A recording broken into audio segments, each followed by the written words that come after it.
Chapter 42. Lord, I am coming. Seconds before the clock in Van Blarcom's parlor struck 1 on Tuesday, September 8, 1896, an anxious band of 13 men began a convoluted and silent journey. They were shepherded in teams of 2 and 3 through the rear entrance of the Digby jail, down an ill-lit flight of stairs, and along a narrow corridor. Having arrived at their final destination, the men, Coroner John Daly and the 12 panelists selected for his jury, stood huddled in a cramped room deep in the bowels of the cell block. It was a rushed and inauspicious start to a hastily conceived clandestine event. The coroner and his men were sequestered from another group, who at that very moment were having a similarly strange evening. The second assemblage sat in awkward silence, enjoying a basket of delicacies and a cup of warm tea, the kind remembrance of Mrs. Bowles and Mrs. Allen. The composition of the second gathering fluctuated throughout the night, but had, at various times, included Sheriff Van Blarcom, his son and undersheriff, William, Captain Bowles and his colleague from the Salvation Army, Captain Elias Allen, and 3 members of the medical profession, including the prison staff surgeon, Dr. J. Edgar Jones. The physicians were on hand to pronounce Wheeler dead when the time came, although why such a straightforward task required 3 doctors defies explanation. The only constant in the second group was Peter Wheeler, whose attendance at the odd soiree was anything but voluntary.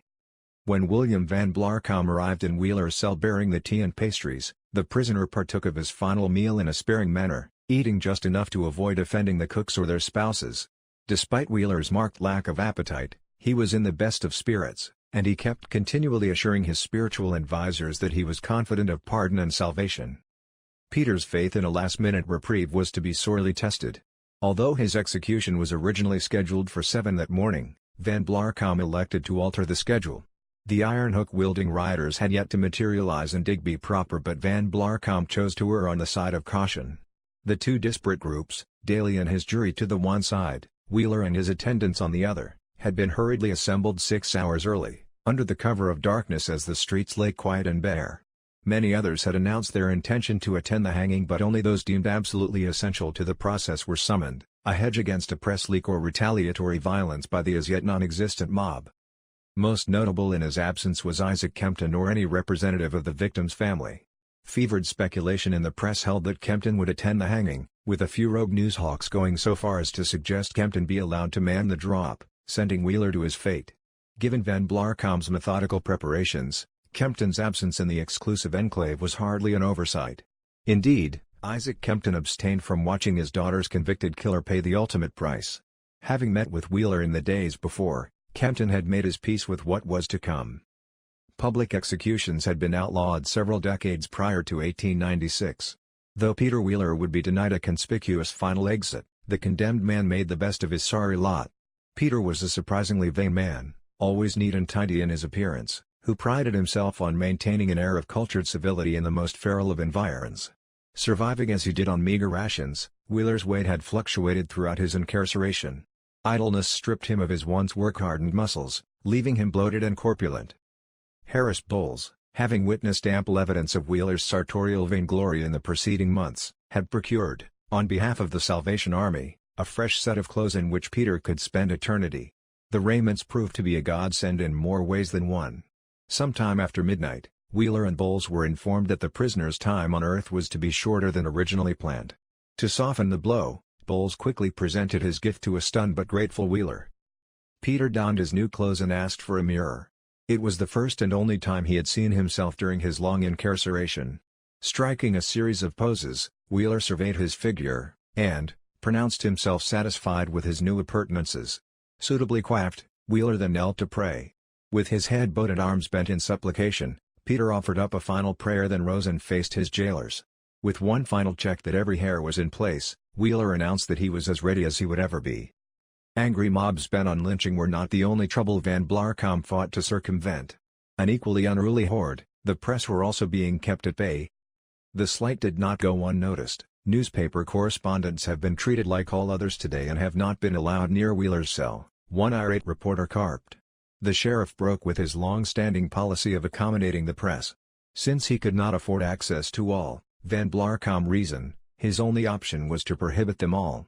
Accordingly, no journalist, editor, or media representative was present as Wheeler took his last steps towards the gallows.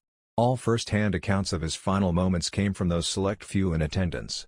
To fill the void, the press did what it had always done: they invented the narrative. With its stark and potent visuals, the execution seemed to bring out a touch of the poet in every journalist. Each moment was deemed worthy of exalted and soaring rhetoric, as the shadows of the unknown loomed before him, the war of waters of the Great Divide sounding in his ears. Annie Kempton's murderer met death without a tremor. With pens dipped in garish ink, the press strained to give the condemned man an ending worthy of this sublime tale. To their bitter disappointment, Peter Wheeler once again failed to cooperate. He remained maddeningly stoic to the last. The expected breakdown did not occur, the St. John Daily Record informed its crestfallen readers. Whatever tawdry emotive displays the press craved, Wheeler refused to provide. Left to their own devices and furtive imaginations, journalists painted a vivid, if inaccurate, portrait of a man experiencing a very literal memento mori. No sound escaped him during this time. His countenance would change to a brown pallor, then flush visibly and forcibly, as if the forces within him were greater than the manifestations otherwise without. The Morning Chronicle, hamstrung by Wheeler's lack of histrionics, simply crafted its own melodramatic version of his final minutes. If its readers wanted emotional fireworks, then by job the Chronicle would give them some visceral pyrotechnics. According to its correspondent, who openly cited Sheriff Van Blarcom as his confidential source, Wheeler broke down under the weight of woe which for some weeks he had succeeded in smothering from public view. Peter's weakness softened Van Blarcom's heart, a man who had always been vocal in his contempt for the prisoner. Moved by the prisoner's tears, the sheriff placed his hand on the condemned man's shoulder and said softly, "Don't take on so, Wheeler, I feel as bad about it as you do." Wringing every last ounce of maudlin sentiment from the proceedings, the Chronicle claimed, Wheeler turned to the sheriff and answered, "Well, Sheriff, if you can stand it, I can." No self-respecting novelist could have written it any better. Having shared a last tender moment together, the sheriff and the condemned then slipped back into their prescribed roles. Wheeler's arms were pinioned to his sides using a new leather strap created for just such a purpose. Flanked by Bowles and Van Blarcom Jr., Wheeler stepped strongly and boldly into the death chamber. It was a death chamber in name only. Prohibited by law from erecting an open-air gallows, Van Blarcom was forced to improvise, but his solution bordered on the bizarre. Wheeler's threshold of eternity was in fact the empty space beneath the porch of the sheriff's living quarters. Normally used for storage, the erstwhile charnel house was of limited dimensions, being little more than 4 feet square. At just under 9 feet in height, the space could not accommodate a long drop gallows. In its stead, Van Blarcom had constructed a Rube Goldberg-esque hanging contraption, designed to kill by a sudden and violent hoist towards the ceiling. Only 2 portions of the apparatus were visible within the chamber. The first was the noose itself, its lead disappearing into a hole cut in the porch floor.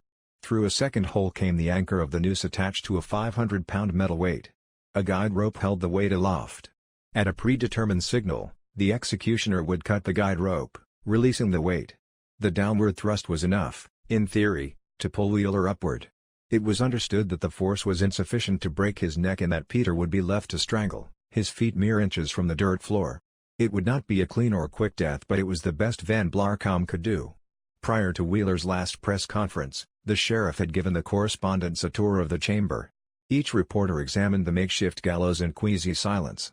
Escaping from the miserable little room, every last correspondent no doubt held the same thought: Van Blarcom should have hired Radcliffe. Even Wheeler's staunchest critics agreed, no one deserved to die like that, assuming of course that the contraption worked at all. At a few minutes past 2 a.m., Harris Bowles led his charge into the little room, lighted only by a single oil lamp. Peter was positioned under his noose and Bowles secured a second leather strap to his legs, then stepped back. Satisfied that all was as it should be, Van Blarcom made his way onto the porch, axe in hand, to await the signal. The witnesses were called into the chamber and packed tight within its minuscule confines. Those who could not fit remained in the hall, craning their necks to take in the macabre scene. Tradition held that the prisoner be afforded one last chance to speak. In a firm voice, Harris asked Peter if he had anything to say. What came next reveals the true depths of the press corps' malignant machinations in this case. No official record was made of Peter Wheeler's last words. Although he was known to wax eloquent, no one felt compelled to commit his final utterances to paper. Unbridled by the truth, the media simply ran wild and each paper offered up a version of Wheeler's last words in keeping with their own political bent. The Toronto Evening Star opted for biblical allusions and contrition. I killed Annie Kempton and will pay the penalty. I suppose it's all right. I have taken one life for the devil and will now give my own life for Jesus' sake. The Acadian recorder thought Wheeler needed one last confession: "I committed the deed at 12 o'clock." Tilly Comeau was wrong when she said the cow was not milked. According to the Morning Chronicle, Wheeler had the region's taxpayers on his mind. "I am sorry to have been so much trouble and expense to the county and ask you men here to forgive me." But the award for the most egregiously self-serving work of revisionist history went to the Digby Weekly Courier, which claimed Peter had used his last breath to promote their upcoming special edition. According to the Courier, Wheeler's final words were, "The confession I gave to the Digby Courier is the only true confession I ever made. If I am lying, it is not before men, it is before God." On one lone point, all papers agreed. Wheeler's last utterance was, "Lord," or Jesus, depending on the publication, "I am coming." In all probability, that final soundbite represented Wheeler's actual last, and likely only, words. The ubiquitous reporting of the quote suggests it came from a number of informants, since each of the selected witnesses gave exclusives to different news agencies. The rest was nothing but journalistic license, nothing more than a polite term for calumny. Whatever the content of Wheeler's final proclamation, it was punctuated by the draping of a black hood. Bowles then positioned the 3/4-inch noose around his neck, drawing the simple slip knot down to encircle the hood. After a moment of silence, Bowles knocked twice, the signal for Van Blarcom waiting above. It was 2:21 a.m. In an instant, the percussive thwack of the axe resonated through the small room. The weight plummeted to the floor, wrenching Wheeler toward the ceiling some 2 feet and 8 inches, followed by a slight rebound and the unmistakable snapping of the cord. Wheeler did not die quickly, even though the Acadian recorder tried to persuade its more sensitive readers that the breaking of his neck was distinctly heard. Indeed, Peter dangled for several minutes, slowly suffocating as he twitched and labored against his leather restraints. On the advice of the attending physicians, the body was left hanging for a full 20 minutes, although the Courier reported it was closer to 25. When the doctors were at last certain he was dead, Bowles and the younger Van Blarcom cut Peter down and carried him back to his cell. To placate the bureaucrats, skeptics, and naysayers, Coroner Daly and his jury filed past Wheeler's body, examining it just closely enough to satisfy themselves he was dead. The men stood silent sentry as Daly wrote his autopsy report, and each juror in turn affixed his signature, attesting to the cause and manner of Wheeler's state-sanctioned demise. It was the last meaningless yet necessary step as Peter Wheeler finally crossed the threshold to eternity.